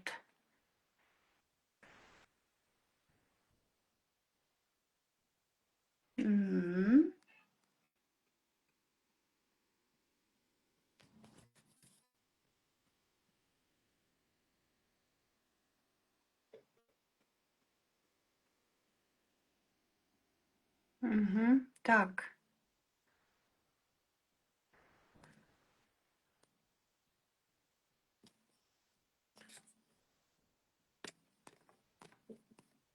Да, бул жакта жогоруда жазыптыр бирөө. Ичимдеги чыкпай кыйналып жатам деп. Именно ошол ички дүйнөңүздөрдөгү кыйналган нерселер чыгыш үчүн, конечно, ретрит жакшы жардам берет. Жигиттер да катышса болобу трансформация окуусуна? Албетте, жигиттер да катышса болот. Себеби дегенде бул убакка чейин бизде абдан көп мырзалар окуп келишкен. Акылбек мырза дагы деле окушат, абдан көп окушат. Андыктан эч нерсени ойлонбостон эле трансформация курсуна катыша берсеңиз, наоборот, жакшы. Бизде жакында эле жандуу тренинг болуп өттү. Ал жакта Талант Анарбаев, өзүңүздөр билесиздер да, кыргыз элинде белгилүү куудул, белгилүү адам. Талант Анарбаев келип разбор жасап көрүп, Талант Анарбаев айтып атпайбы, биз акыркы учурда дейт, кыргыздын айымдары аябай өнүгүп кеттиңер, алдыга кетип калдыңар. Биз эркектер, мырзалар дейт, кокуй элемне дейт деп атып эле, аркада калып кеттик. Видеоңузду күйгүзүп, бул жака чыга бериңиз, мен сизди күтүп атам. Да, видеоңузду мен жакта. Өзүңүзгө каратыңыз видеоңузду. Көргөзбөй койсом болобу? Мырзалар, аркада калбаңыздар, окуңуздар. Эмне дейсиз? Өзүң көргөзбөй койсом болобу? Хорошо, сүйлөй бериңиз. Мен ичимде мындай бук болуп берет да. Мен турмушка чыккан 1 жыл мурун, анан жолдошум менен бир аз мурун урушуп кеттик да. Анан өзүмдөгү ичимдеги бук полностью ачык айта албайм да. Как будто мени что-то держит да. Бир нерсени айтайын дейм, ачык эле айтайын дейм, бирок айта албайм. Ичимде бук айтып келет эле, как будто мен урушпайт деле. Бирок мен как будто мен урушуп салчудай болуп элем, страх болуп эле. Хорошо, жолдошуңузду азыр алдыңыздан элестетиңиз, сүйлөңүз. Эмне деп айткыңыз келет, айтыңыз. Азыр айтсаңыз болот. Айтыңыз. Ал мен я хочу, чтобы ондай бир нерселерди алып берип, мени бир жака алып барсын деп Айтыңыз. ойлогон эле да, Айтыңыз, бирок сүйлөңүз. Прям азыр айтыңыз. Жолдошуңузду айтып, сен мага ушундай кылганын каалайм, ушундай кылганын каалайм деп сүйлөңүз. Айтыңыз. мага күйөөм мындай болушун карайм да. Мирбек мени караңыз. Жок, мага арызданыштын. Угуңуз, мени угуңуз. Мага арызданыштын кереги жок. Мага азыр жолдошуңузду элестетесиз дагы. Жолдошуңузга айтасыз. Сен, мисалы, менин жолдошумдун аты Алтынбек. Мен азыр жолдошумду Алтынбекти элестетем дагы айтам. Жолдошум Алтынбек, сен мага муну алып бергениңди каалайм, тигини алып бергениңди каалайм, муну каалайм деп, прям жолдошуң менен сүйлөшкөнүңүздү элестетишиңиз керек. Азыр Мирбек, сен мага баарын ачык айтканыңды каалайм да. Ичиндеги болгон темасында окшойт да, баарыбыз тең. Давайте, баарыбыз тең жолдошторубузду элестетебиз, айтабыз. Жашырбастан ачык айтканыңды каалайм да. Менден бир нерсени аяп аткандай сезилесиң, бирок мага анын вообще жакпайт. Да, дагы. Сен мага көп подарка бергениңди каалайм, бирок күтөм, бирок мен сенден ошол нерсени, сенде акча жокпу деп мен аны аяй берем да. Сенден ошону аяймын менчи. Да. Макул, эми азыр квартирадабыз, макулдашып сактабыз, кичине бутубузга туруп кетели депчи. Сени ошон үчүн аяйм менчи. Макул, сен ошону түшүнүп атабы деп сени аяйм да. Күйөөм үчүн. Сиз аяй берсеңиз, ал үчүн сизге алып бериш керек. Конечно, алып бербейт да аясаңыз. Хорошо, терең дем алып, эниңизди чыгарыңыз дагы, эми жолдошуңуздун аркасын караңыз. Кимден ала албай жатасыз? Ат илимден. Кимден именно? Atamdan Вот атаңызға Elim айтыңыз, ата. Не де айтыңыз келді? Атаңызға айтыңыз. atamni atama tarına vereyim de atamdan Айтыңыз, kurtarayım. айты. Да, атам еске тарынам. Atam eski tarınam. Sen Эмне үчүн? bana akça beni berip meni kolda soğuzdağı men atalık suyumdu görgün mesin de. Вот, да, да. Ага, Ata эмне үчүн көргөнбүз? kızım seni жақсы көрөм. Kızım seni kандай olsam da kabul alam. Мхм. Молодецсің деп ошол сөздөрдү эле күтөм да менимдечи атама. Мхм. Мхм. Дагы. Sen kандай olsam men ошол менен сени жакшы көрөм. Сени Дегенин сүйөм. каалайсыз, э? Хорошо. Ооба. Атаңыздын эми атаңыз болуңуз. Просто элестетиңиз өзүңүздү атам деп. Мхм. Атам деп элестетиңиз дагы өзүңүздүн фигураңыз турганын көрүңүз алдыңызда. Эмне деп айткыңыз келип атат кызыңызга? Мен жөн эле карап мен өзүмдү кучактагым келет. Анан мындай башынан сылап, эркелетип, бетинен өбүп, Хорошо, минималия ошондой кылып. жасаңыз. Да, айтыңыз кызым, мен сага өзүмдүн сүйүүмдү жеткире алган эмесмин. Кызым, мен сага өзүмдүн сүйүүмдү жеткире алган эмесмин. Мен Мен аталык милдетимди сага аткара алган жокмун. жок, Сен просто мындай деп айтыңыз. Мен жабык болгон, бизде ата-энелерибиз жабык болгон, аларды ошентип тарбиялашкан да. Мен жабык болгон, мен уялгам, тартынгам деп айтыңыз. сага бирок сүйүүмдү көргөзгөндө мен тартынганмын, уялганмын, анткени аталык милдетимди сага аткара алган жокмун. Мен сени сүйөмүн, бирок мен сага милдетимди аткара албаймын. Ичимдеги бугумду чыгара турса, Ага. билбейм. Өзү балким көрбөгөндү. Да, балким. Мен түшүнбөйм Мен да. сага ошону сүйүүмдү көргөзө алган жокмун. Бирок жакшы көрөм. Бирок жакшы көрөм. Да, айтыңыз, мен сени жакшы көрөм. Мен сени жакшы көрөм, кызым. Бирок мен сага сүйүүмдү эмне аркылуу бергем? Акча аркылуу. Да, мен сага сүйүүмдү акча аркылуу бергем.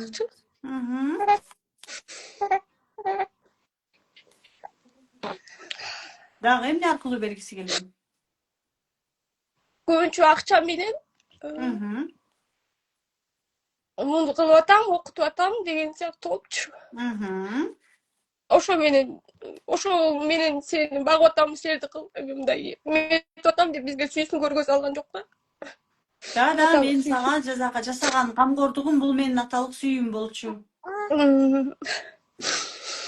Сага жасаган камкордугум менин аталык сага болгон сүйүүм болчу. Мен сага сүйүүмдү көргөзө алган жокмун. Эми өзүңүз болуңуз кайра. Азыр атаңыздан эмнени мындай да биз адамдар мындайбыз да, күйөөбүзгө айтпайбыз, сүйлөбөйбүз, ата-энебизге айтпайбыз, сүйлөйбүз, алар эмне көз ачык, биз эмне кылып атканыбызды каяктан билет алар. Эми азыр атаңызга ачык айтыңыз, ата, мен сиздиктен ушинтип сүйлөгөнүңүздү каалайм, айтканыңызды каалайм, ачылып сүйлөгөнүңүздү каалайм деп айтыңыз. Вот сизге атаңызды сүйлөгөн эмессиз деп атасыз дагы өзүңүз деле кайра күйөөңүзгө сүйлөбөй атасыз. Күйөөңүздүн деле көз ачык эмес, ал чувствовать эте албайт, ал каяктан билет. Унчукпаса, значит, мында баары жакшы экен дейт. А сиздин ички дүйнөңүзгө эч ким кирген жок да. Эле атаңыз деле ошол сыяктуу эле да. Эми атаңызга ачык айтыңыз, ата, мен сизден сүйүүңүздү алгым келет. Мени жакшы көрөм деп айтканыңызды каалайм, мага бериңиз деп айтыңыз. Ата, мен сизди жакшы көрөмүн. Мен сизден акча эч нерсе күтпөйм. Сизден жөн гана мындай жакшы сөздөрдү күтөмүн. Кызым, мен сени жакшы көрөм. Акча күтпөйм деп айтпаңыз, акча керек жок бизге. Керек. Вот. Эртең күйөөңүз акча бербей атам. Алыңыз акчасын. Эмне кааласаңыз бүт айтыңыз. Мага акчаңыз керек, мага мээримиңиз керек, мага сүйүүңүз керек, кучактаганыңызды каалайм. Ата-энемдин мээрими эле керек мага. Мээрими керек, сүйүүсү керек, колдоосу керек. Жакшы сөзүңүз керек. Жакшы сөзүңүз керек. Эми алып атканыңыз сезиңиз. Өзүңүзгө просто уруксат бериңиз алганга. Күйөөңүз дагы ошентип. Эми күйөөңүзгө мындан ары сүйлөйсүз. Мага белек бергениңди каалайм, жаным. Себеби дегенде мен каалайм десек, биздин каалообузга эркектердин эмнеси келет? бизнеси жүрөт, жумушу жүрөт, акчасы иштейт, иши жакшы болуп баштайт. Биз үйдө туруп алып эле мага күйөөмүнтпөй атат, тигинтпөй атат, жолдошубуз келет да проблемасын айтып баштайт. Жумушум болбой атат, акчам болбой атат, тигинтип койдум, ол мынтип койду. На самом деле аны биз бияктан үйдө туруп алып эле жолунун баардыгын мен алсам болбойт, аясам аяшым керек, мен тигинтишим керек деп эле эмне кылтабыз? Жаап атабыз. Так что аялдар, ничего не знаю, мага акча керек. Ничего не знаю. Мен сага ишенем, сенде баары жакшы болот, сен акча табасың. Сен миллионер болосуң деп эле үйдө тура эле күйөөлөрүбүздү миллионер кыла берсек болот. Хорошо? Ооба. Все, атаңыздан алдыңыз, сезиңиз. Эми күйөөңүздү элестетиңиз дагы. Айтыңыз. Мен сага ишенем, сенде баары жакшы болот. Мен сага ишенем. Сенде баары Сенде жакшы баары болот. сенде мага? баары жакшы. Сен мага Эмнени каалайсыз? Эми айтыңыз. подаркаларды беришиңди каалайм. Да, подарка бергениңди каалайм. Мен Эмне менен подарка? жөн гана косметика, мужские, Да. алтын, Да. квартира подарок этишиңди каалайм, машина. Жөн гана менин жанымда болушуңду каалайм. Мени менен ачык сүйлөшүүңдү каалайм. Да. Менден сурашыңды каалайм. Жаным сага эмне болуп атасың? Ачык айтчы деп сурашыңды каалайм. Эми ачык айтыңыз, өзүңүз суратпай айтыңыз. Эми караңыз, мени караңыз. Сизге үйгө тапшырма, айымдар баарыңыздарга тапшырма. Баарыбыз тең эле озу жолунан күйөөбүздү күнөөлөй берген айымдарбыз да. Эми отуруп максат жазасыз. Күйөөңүздөн эмне алып атканыңызды, күйөө мага муну берди. И анан күндө элестетесиз күйөөңүздүн тигилерди берип атканын. Айтып атпайм, дагы нейрондук байланыштарды киргизесиз, элестетесиз. Анан күйөөңүздүн акырындык менен жумушу жүрөп баштаганын каалайсыз. Себеби сиздин каалоолоруңуз ачылганда күйөөңүздүн жумушу жүрөт и анан акырындык менен акырындан дароо бир эле отурганда мага үй, машина десеңиз жүрөгүңүз жүрүп өтүшкөн каяктан айтасыңдар. Акырындан жаным мага бүгүн бул керек. Ну хотя бы косметичка керек. Эртең уже бул керек. Бүрсү күнү гүл керек деп ушинтип азаздан көбөйтөсүз норманы. Хорошо? Түшүндүкпү? Сүйлөштүкпү? Ооба. Да, билим алыңыз. Сизге билим точно керек. Рахмат. Хорошо? Рахмат сизге. Айымдар, сиздер дагы жасадыңыздарбы? Кимде кандай болду трансформация, биз менен бөлүшүңүздөр. Мырзалар, сиздер дагы чыксаңыздар болот. Ана ким аялынан эмне алгысы келет деп эле. Так, көрдүңөрбү, биз күйөөбүздөн каалайбыз. Күйөөбүз бизден эмне калап атат? Биз күйөөбүзгө эмне бергибиз келет? Биз ал жөнүндө ойлондукпу? Биз күйөөбүзгө мактабайбыз. Крестикти басып чыга берсеңиз болот. Биз күйөөбүзгө ыраазычылык айтпайбыз. Отуруп алып эле мага бер дей беребиз. А күйөөбүз биринчи алыш керек бизден. Анан бизге берет. Эгерде биз бербей эле алгыбыз келе берсе, анда биз көп учурда бойлалабыз. На самом деле биз өзүбүздүн ата-энебизден албаган нерсени күйөөбүздөн алгыбыз келе берген учурда биз жолдошубуздан бойлалабыз. Анан ошондон күнөөлүү сезим пайда болот, урушабыз, анан ажырашабыз мындай. Мени да ыйлапты чоңуз дейт. Да, демек сиздин да бойлуңуз бар, ошон үчүн ыйлап атасыз да. Мен практикага эч кире албайм. Эмнеге кире албайсыз? Анткени сиздин мээңиз аябай күчтүү иштейт дагы. Ой, каяктагын айтпа, түшүнсө эле кантип болуп каласың дейт дагы. Же какой-то бир бойлуңуз болгондо практикага кире албайсыз. Прям жашым токтой, анан жеңилдеп атам менен сүйлөшүп дейт. Да, азаматсыздар, көпчүлүгү атам деп чыгыптыр. Белим ооруйт дейт, ыраазы болбогон адамдардын белдери ооруйт. Москвага жолдо неге жетип алдым, Москвага кетип калдым дейт. Москвага жолдомо утуп алдым дейт. Өткөндө практикага катышып Москвага жолдомо утуп алдым дейт. Азамат, куттуктайбыз. 2 разбор тең сонун болду. Эле ыйлатып апама атама аяп сурай алчу эмескенмин да. Мен жаңы кирип түшүнө албай калдым дейт. Записти көрсөңүз болот. Бүгүн биз чото жалаң эле күйөөбүздөн алгыбыз келген айымдар иштеп атабыз. Күйөөбүздөн алсак болот. Эми мырзалар да айтып жазыңыздар, мен сиздерди чакырайын. Менде күнөөлүү сезимдер көп, таарыныч, уялуу тартыныч бар дейт. Күнөөлүү сезимдер менен иштеш керек, трансформация курсунда бар. Уялуу тартынуу бул дагы подавленность, эмоция менен иштеш керек. Анткени эмоцияны кечке жаба бергенде уят, кокуй, тигемне дейт, антпе, тигитпе, муну кылба дей бергенде биз аны бекитебиз, анын сыртынан уялуу болот, тартынуу болот да. Демек сиз көп тыйылган бала болушуңуз мүмкүн. Son трансформация болдум дейт. Атамдын фигурасын караганда айтты атам мага, сүйүүсүн апамды жазалоо аркылуу бергем дейт. Аха. Да. Автобуста кичинекей бала ыйласа тура албайм, ыйлайм дейт. Демек, кичинекей балага тиешелүү какой-то болуңуз болушу мүмкүн. Балким сиздики, балким сиздин балдарыңыздыкы да, балким балдардын алдында кичинекей күнөөлүү сезим болушу мүмкүн да. Какой-то бир боль болгондон анан биз ошондо ыйлайбыз да, жөн эле ыйлай бербейбиз. Өзүбүзгө алыбыз жетпейт, ал эмоцияны башкара албайбыз да. Давайте разбор деп жазыңыздар дагы. Дагы разбор деп жазыңыздар. Сиздерге дагы разборлорду жасайбыз. Бирок разборго чыга албайм, тоскоолдук болот окшойт дейт. Так, bizde бул трансформация курсу 19-чу поток. Бул потокто биз сиздер менен эң сонун программалар менен иштейбиз. Күнөөлүү сезим деген сыяктуу. Азыр мен сиздерге бул жактан чыгарып берейин.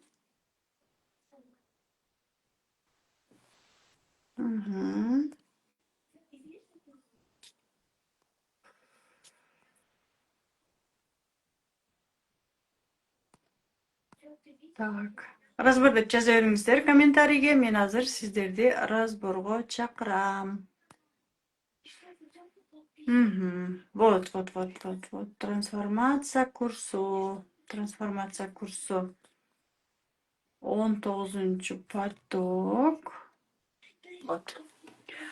1 ноябрда башталат, уже 2 күндөн кийин башталат. Бүгүн 29-у, 30-у. Бүгүн 30-у, бүгүн 30-у, 31-и, 1-и, уже 2 күн, бирле күн калды почти да. 1 ноябрь башталат. Бул чындыгында легендарлуу трансформация курсу. Анткени 21 жылдан бери мен бул курс менен иштеп келем. Өзүм менен да иштейм, башкалар менен да иштейм, окуучуларым иштеп келишет. Бул курстан результат алгандар аябай көп. Даже минустан плюска чыгып эч нерсе жоктон прям бизнес куруп үй алгандардан бери бар.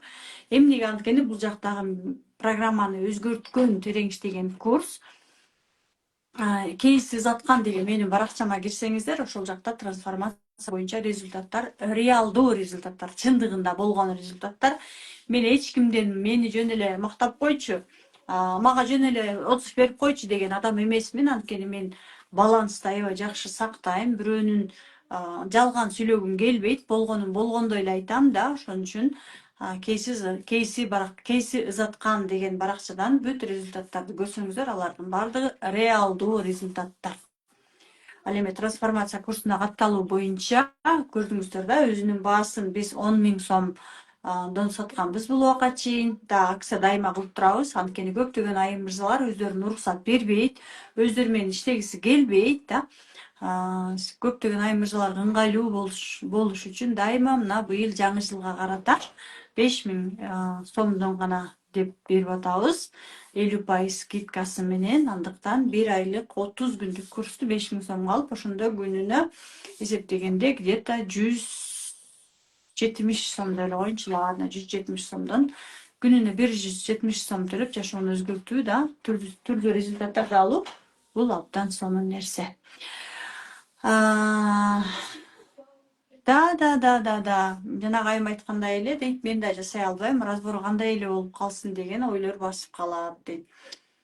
Ишенбестик да, это нормально. Бул менин эле немеси да, реакциясы да. Себеби дегенде мээ өзгөргүсү келбейт, мээ комфорттон чыккысы келбейт, мээ азыркы эле жашоодо жашап жүрө бергиси келет да. Анан айтат, ой Зачем сага жашооңду өзгөртүп? Ушул эле жашоодо жашап атпайбызбы? Нормально эле, карыз болсак деле нормально. Урушсак деле, ажырашсак деле нормально, оорусак деле нормально. Ушул эле жашоодо жашап, мен деген ал жакта окушум керек, мен деген ал жакта деген кыйналышым керек да. Мисалы мен канчалаган окууларды окуйм, күн түн дебей окуйм да. Мисалы бүгүн эле канча сааттык окууга барып келдим да. Почти мен күндө бир күндө 4-5 саат убактымды даже 7-8 саатка чейин билимге кетирем, билимге жумшайм. Конечно, 7-8 саат билим алгандан көрө мен уктап, там да, конокко барып, тойго барып дегендей да. Ошон үчүн билим напрягать этет да, окуганда өзүңүздөр билесиздер, ыйлайсыздар, больно болот да. Ошон үчүн мээ жалкоо, анан айтат, зачем сага окубай эле кой, андан көрө ушунча эле кантип болуп калсын деп ал менин эле защитасы. Ошон үчүн мээге команда бересиз да, менин жашоомду өзгөртөм деп туруп, мени сиз башкарышыңыз керек. Бөлүп төлөсө болобу, пенсионермин дейт да. Бөлүп төлөө каралган. Менеджерден комментарийге жазсаңыздар, сизге толук маалымат беришет. Так, эмне болду балам? WhatsApp'ка жаздым айым дейт. Да. Апал үпөл дейт. Апал үпөл дейт. Негиздер экен, Так, менин суроомду окуган жоксуз дейт. Мен сиздердин сурооңуздарды көргөн жокмун өйдө жактан.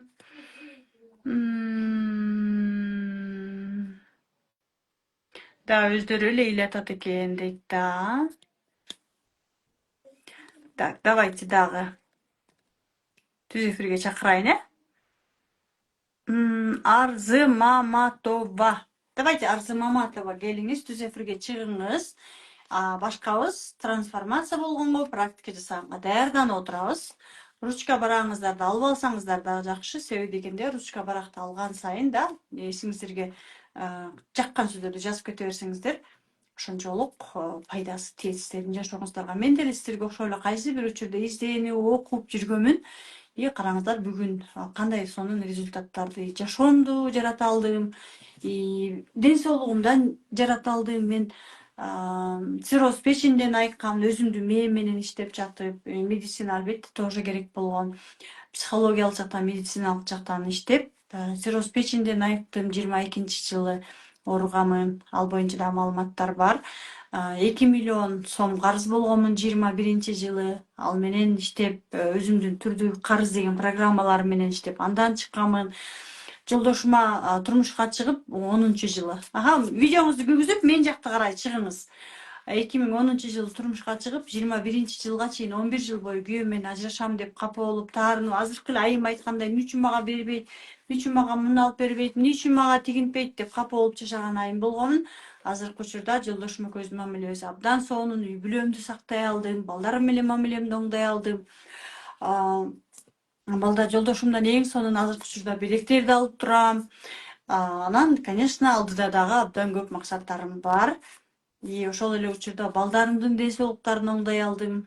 Мисалы, чоң баламдын гайморити бар болчу, андан кийинки баламдын, кызымдын аллергиясы бар болчу, андан кийинки баламдын тамагында ангинасы бар болчу, өзүмдүкү деген цистит, хронический бронхит, ар тараптан толтура жума сайын, почти ай сайын больницадан чыкчу эмеспиз.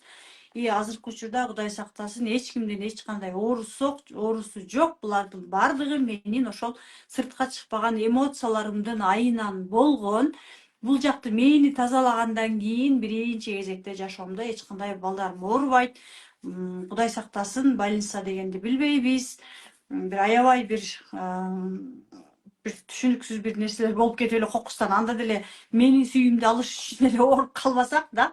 Так, Кудай сактасын, бизде Кудайга шүгүр, чексиз шүгүр, баары жакшы. Жолдошумдун ашказаны ооручу, анын ашказаны оорубайт, ал да постоянно иштеп турат да. Оору боюнча деле именно трансформация курсундагы практикалар сиздерге толук жардам бере алат. Бизде трансформация курсунда порог сердцеден айыккандар бар, өтүнөн айыккандар бар. Өтү иштебей калып, өтүн иштеткен айымдар бар. Бул жакта отурсаңыздар керек, араңыздарда болсо керек да. Сахардан айыккандар бар, диабеттен айыккандар бар. Эми айта берсек сөз сөз түгөнбөйт, аябай көп результаттар. Эмне деген гана уруулардан айткан жок. Ошон үчүн кеп бул жакта, эмдар эмне десеңиздер ошо деңиздер, бирок кеп бул жакта. Вот здесь все здесь. Түшүнүш керек, просто түшүнүш керек да, отуруп алып иштеш керек. 5000 сом деген бул мындайча айтканда результат жашоо үчүн бул болбогон эле бир акча да, чындап айткандачы. Ошон үчүн алыш керек иштеген билимди. Мен силерге иштеген билимди берем да. Результат бере ала турган. Алыш керек, пайдаланыш керек, максатты кармаш керек. Мен колума мына ушундай максатыма жетем деп алып келишиңиздер керек да, алып трансформацияны эле иштей бериш керек. Вот ошондон результат жаралат. Аллергия эмнеден болушу мүмкүн? Аллергия жашооңузда 2 жыл мурун бир нерсени кабыл алган эмес, кандайдыр бир боль болгон, эмоцияңыз чыкпай калган, капачылык таарыныч болгон. Вот ошонун айынан эле болот.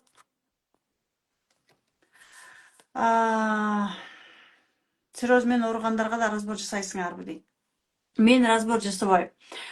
Сиздер өзүңүздөр мен берген билимди аласыздар дагы пайдаланасыздар. Пайдалана албай жатсаңыздар, суроо берсеңиздер, мен кантип пайдаланганды үйрөтөм. Жума сайын трансформация курсунда жума сайын чыгам, сиздерге муну кыласыз деп айтып турам. И менден сырткары кураторлор сиздерге жардам берет да, алар дагы муну иштейсиз, практика муну кылабыз деп туруп сиздерге жардам берет. И ал жакта курс сиздерге 30 күн бою күн түн 24 саат бою доступ болот. Каалаган учурда кирип алып эле иштей берсеңиздер болот. Бул жакка чыккандан кийин эмне болдуңуз? Барсызбы, жоксузбу? Болбосо чыгыңыз, Бармын. болсо сүйлөңүз. Бармын, Мени саламатсызбы? камераны өзүңүздө каратыңыз. Камера Мен жанбай сизди атат. Москвадабыз го, бизде чектөө бар да, сиз да мен да жанбай атам да, жандырганга аракет кылсаңызчы. Хорошо, макул, сүйлөй бериңиз анда. Мен мындай неме менен келген болчумун да. Мен кызымдын мурду тынбай эле куйула берет да. Анан текшерсек, воспаление дейт, лечение кылабыз, какой-то бир 10 күн, 15 күн таасир этет. Анан да кайра эле ошентип жанагынтип көп мык болуп эле куюла берет да. Бул немеси эмнеден болушу мүмкүн дейм да. Хорошо. Канча жашта кызыңыз? 14 жашта. Мен сизге мурда жашоо өзөгүндө дагы сиз менен разборго келгенмин негизичи. Анан эмне болду? Причинасын таптыңызбы? Жок, именно бул менен эмес, башка нерсе менен келген болчумун. Азыр именно кызым боюнча азыр данный моментте аябай көбөйүп кетти, могу суук түшкөнүнө байланыштуучу. Эч кандай эмеси жок да, лечениясы, чечими. Көбүрөөк ошого переживаю да. Да, психологиялык жактан изденишиңиз керек. Если медицина жардам бербей жатабы, биз только медицинадан гана издешибиз керек.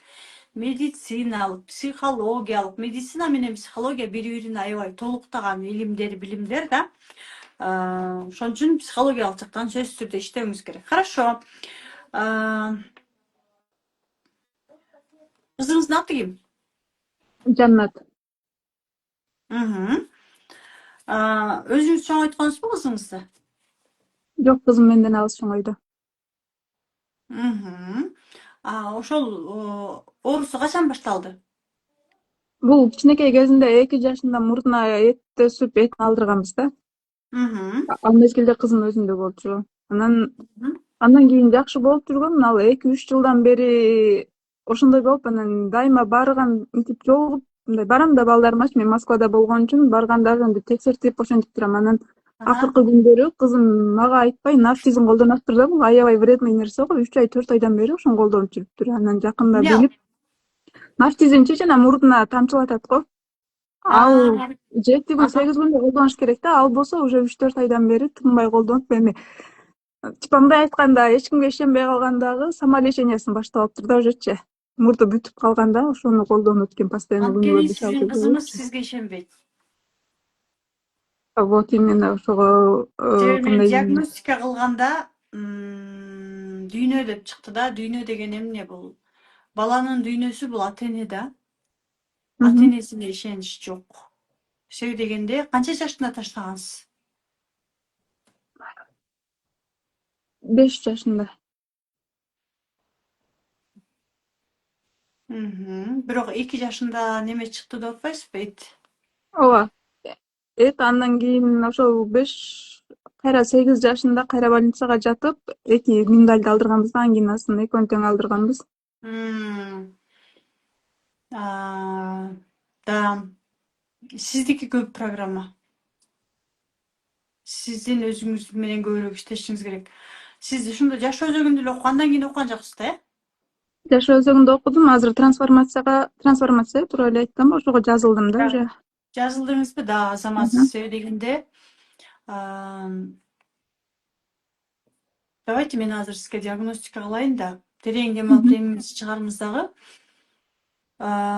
Тиги трансформацияда көбүрөөк диагностика кылып иштешиңиз, э? Мгм. Биринчи фигураны сезиңизчи.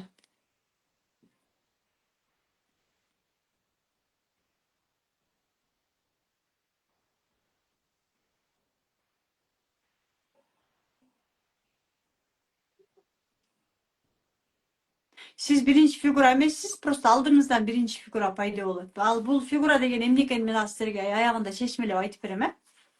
Биринчи фигураны Мындай сезиңиз. Сезимдериңиз кандай болду? фигура сезилбей атат, бирок просто мындай денем титиреп атат да. Мгм. Сыяктуу бир нерсе. Хорошо. Сиз азыр эми ошол биринчи фигура болуңуз.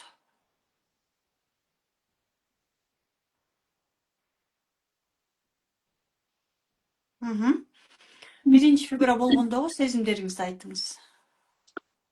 Жүрөгүм сыгылып атат. Жанагындай бир нерсеге катуу переживать этебиз го, ошондой болуп. Эмнеге переживать этип атканыңызды сезип атасыз фигурада. Сиз азыр өзүңүз эмес, сиз фигурасыз. Бир нерсе болуп кетчүдөй да. Эмне болуп кетчүдөй?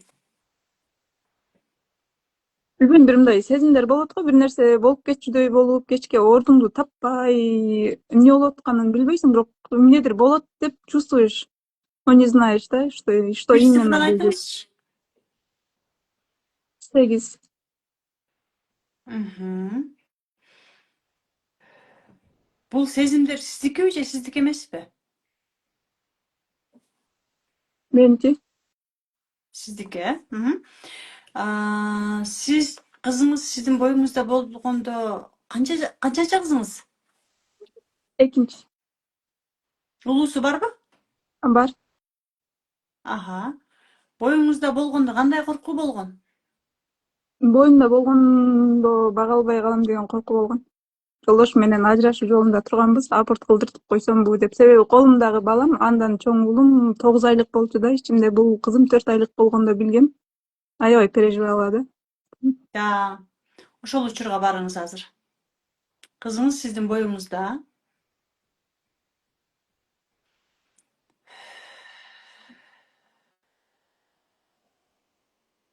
Кызыңыз сиздин ичиңизде экенин сезиңиз. Мгм.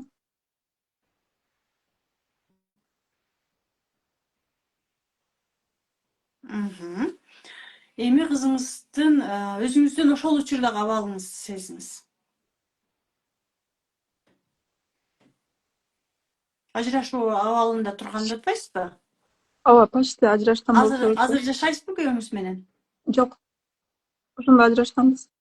Ошол учурда кызыңыз боюңузда бар кезде ажырашкансызбы? Жок, андан кийин ошо боюмда бар экенин билгенде майла жок жашашым керек болчу да. Анан баламды апамга калтырып кайра мынтип элдешип жашап көргөм да, анан кызым төрөлгөндөн кийин ошо 2 жашында уже ажыраштык да. Кызыңыз боюңузда бар кезде башталган. Ооба, ошол мезгилде Эмне ситуация болгон? ажырашам деп үйүмө келгенмин, апамдардын үйүнө Эмне ситуация келгенмин. болгон? Кол көтөрүү, жашоодогу жетишпестик. Кол көтөргөн эмне болгон? Урганбы? Ооба. Ичиңизге тийген эмеспи? Жок. Хорошо. Айтыңыз, кызыңыз ичиңизде экенин элестетиңиз.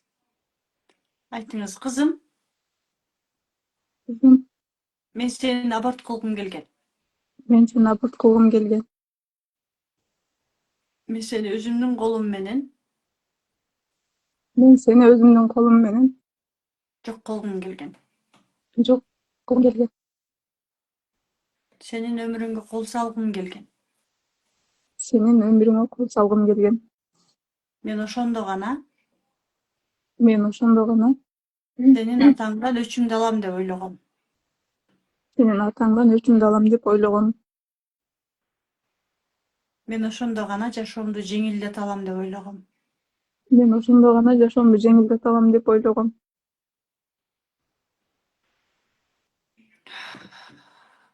Айтыңыз, кызым. Кызым, Мен өкүнөм. мен өкүнөм Сенин өмүрүңө сенин өмүрүңө кол салгым келгенине. кол салгым келгенине. Кызым, Кызым, бул дүйнө деп бекеринен чыккан жок. Дүйнөгө ишенбейт.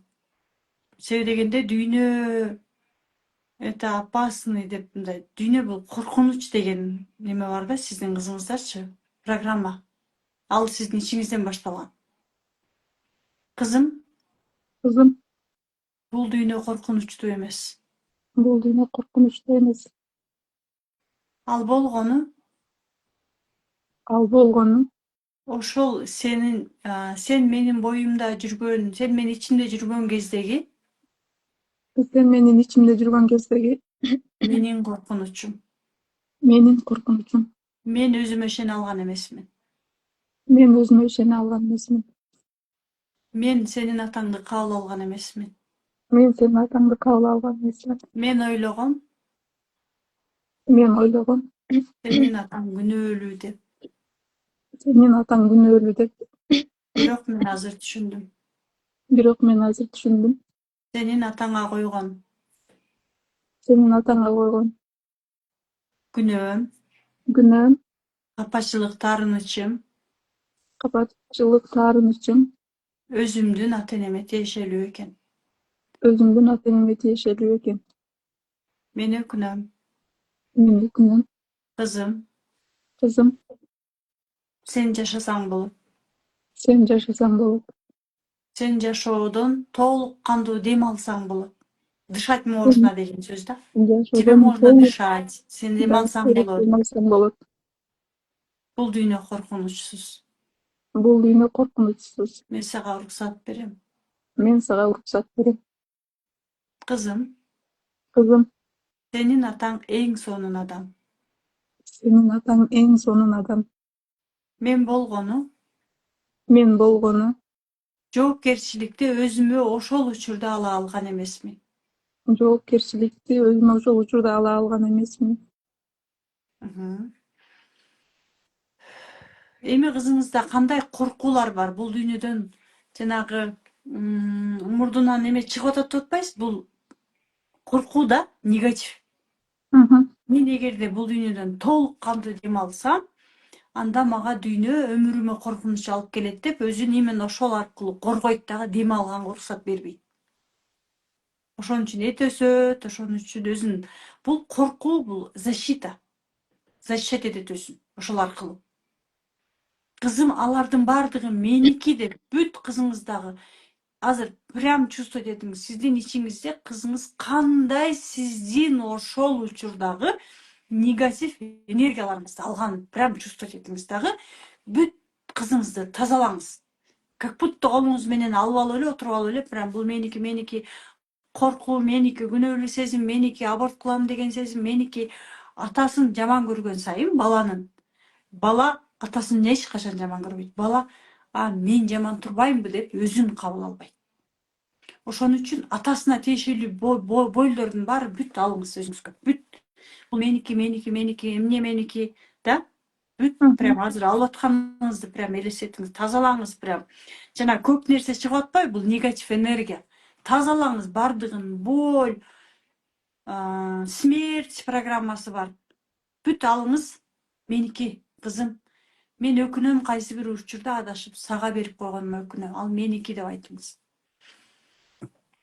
Кызым, кайсы бир учурда сага берген бойлордун бардык жаман негатив нерселер, бардыгы меники. Сен бул дүйнөдөн кенен дем алып жашасаң болот. Мен сага ошол мезгилде ошончо жаман нерсени берип койгонума өкүнөм. Прям бүт өткөрүп алыңыз дагы, өзүңүз ал нерселерди жок кылыңыз. Мен аларды өзүм жок кылам. Мен аларды өзүм жок кылам. Kızım men güçlüymün. Kızım men küçüğümün. Ben senin apanım. Men senin atаңмын. Kızınız atası menen katlaşabı? Жок, атасы менен катташпайт. Анан кызым жакында бир сөз Катташты. айтат да мынтипчи. Ошону эмне себептен айтат дейм да отуруп эле апа мен бул дүйнөгө кайра жаралсам сизди тандамакмын, бирок атамды тандамак эмесмин дейт да. Sizdi jogotkundan korkut. Kızım men daima seni menenmin. Aytыңыз. Кызым мен дайым сени менен. Atasına Анан kapılı öğret. эгерде мен Sizi ата тандасам, эгер мага тандоо укугу берилсе, мен туруп берген ата Kızım sen тандамак aytыңыз. депчи. Kızım sen atandı tandasaң bolot.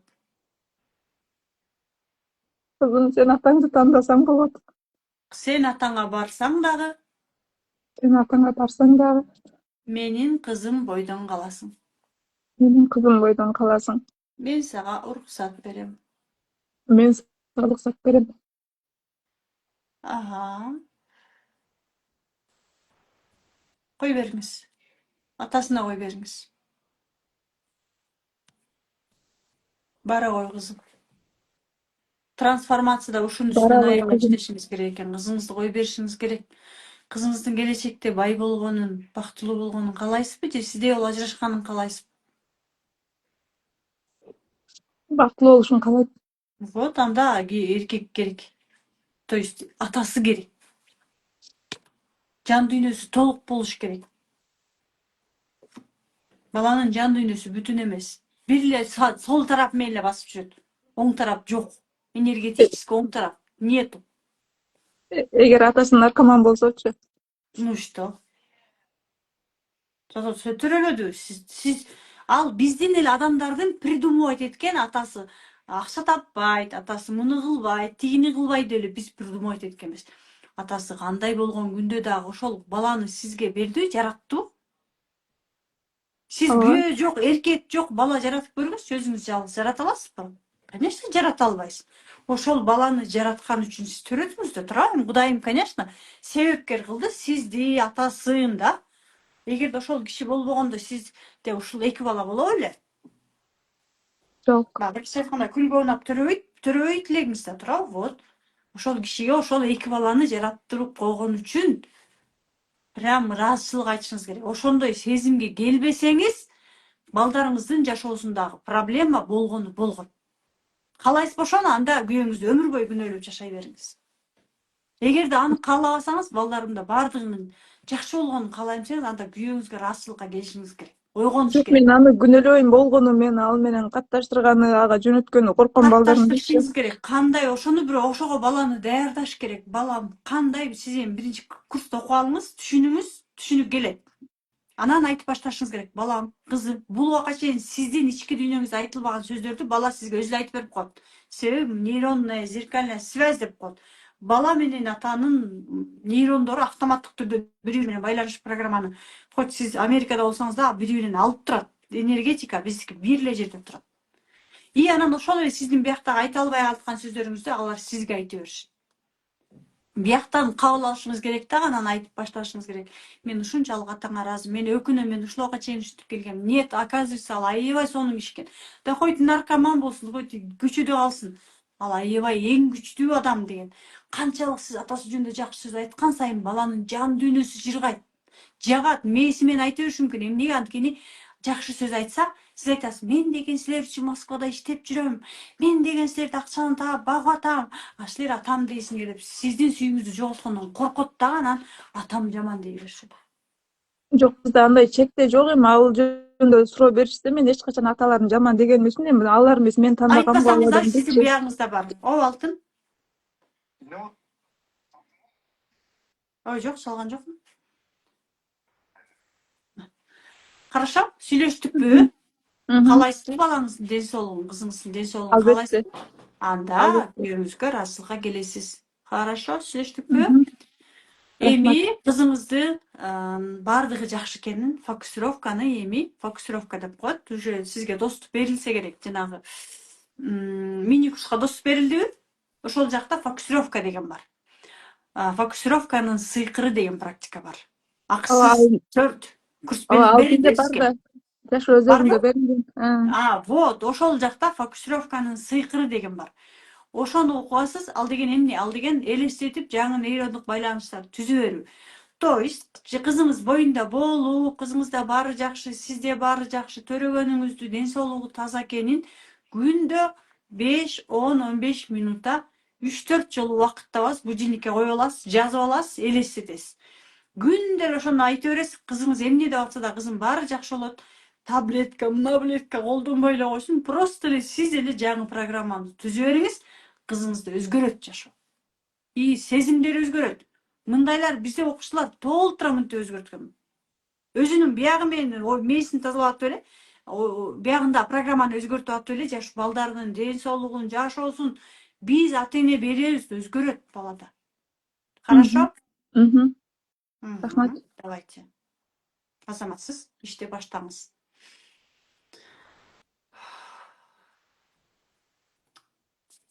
Так. Туура дейт да. Заткан эжем мага разбор кылыңызчы. Да, давайте эртең сиздер менен 8:30 жолугабыз. Буюрса эртең да ушундай разборлорду жасайбыз. Ал эми ушундай разборлорду өзүм үйрөнүп алгым келет. Эң сонун курал экен, мага жакты, мен иштейм, өзүм менен жашоомду өзгөрткүм келет десеңиздер, анда, пожалуйста, 1 ноябрда ретритке келиңиздер, 1 ноябрда трансформация курсуна келиңиздер, жанды жолугам десеңиздер, ретритте мен болом, ал жакта өзүм ошол жактан иштешем сиздер менен, командам болот, окуучуларым болот. Ушулга чейин мен талдоо чеберлерин өзүмө окшогон мастерлерди да чыгарып келе жатам. Кааласаңыздар мастер болгонго да мүмкүнчүлүктөрүңүздөр бар да. Ашказанда язва болгон бул тоже подавленная эмоцияны чыгарыш керек. Көп сөздү айтпаганда негативтерди жүдөрө, ал барып язва болот, ал барып бул жактан давление болот, инсульт болот, түрлүү ооруларды жаратат. Ошон үчүн денени тазалаш үчүн бул жактагы программаларды тазалашыбыз керек. Ыраазымын баарыңыздарга айндар, мен сиздерди трансформация курсунан күтөм, ретриттен күтөм жана эртең кечки саат 8:30 дагы күтөм. Жакшы туруңуздар. Рахмат.